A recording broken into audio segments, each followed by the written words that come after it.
Je vais commencer ici en râpant ma mortadelle sur ma râpe, avec beaucoup de soin pour ne rien gaspiller et obtenir des morceaux bien détachés.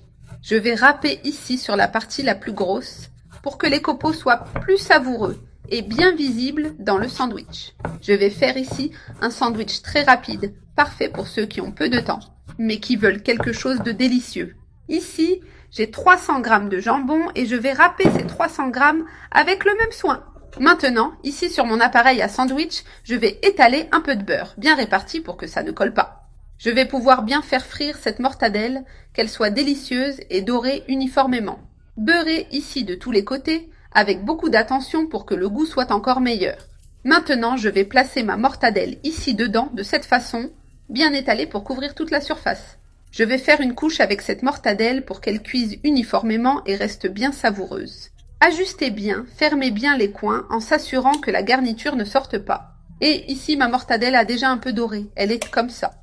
Maintenant, ici, je vais mettre des tranches de mozzarella, bien réparties sur toute la surface. Mettre 4 tranches, je les ai coupées en 2 pour faciliter le montage et couvrir complètement, sans laisser d'espace pour que ça fonde uniformément. Et pour que ce soit bien bon, un peu de mayonnaise, juste au-dessus du fromage, étalé avec soin.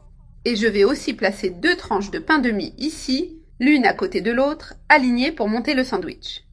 Maintenant, je vais étaler un peu de beurre sur chaque tranche de ce pain pour rehausser le goût, pour qu'il soit bien doré avec cette croûte irrésistible à l'extérieur, et éviter le risque que ça colle à mon appareil à sandwich, en s'assurant que ça se démoule facilement. Maintenant, je vais fermer mon appareil à sandwich en pressant légèrement pour bien sceller. Et maintenant, je vais tourner cet appareil comme ceci pour assurer un doré uniforme des deux côtés. Soulevez cette partie du dessus de l'appareil avec précaution pour ne pas se brûler. Je vais beurrer ici encore un peu mon pain pour rehausser encore plus le goût. Et je vais le mettre comme ça, avec la face déjà dorée vers le haut. Avec cette face vers le haut, c'est beaucoup plus joli et appétissant à servir. Je vais prendre ici une autre tranche en m'assurant que toutes soient bien dorées. Et je vais étaler ce beurre, le rendant également savoureux et moelleux à l'intérieur.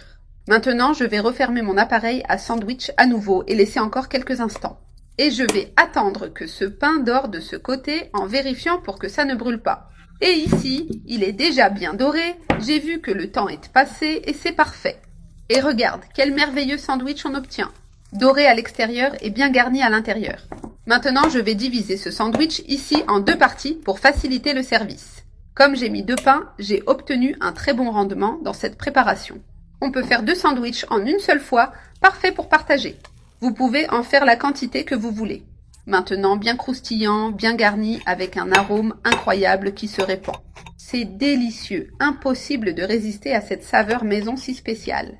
Ce sandwich, vous pouvez le faire à l'heure que vous voulez, le matin, l'après-midi ou le soir. Savourez chaque bouchée.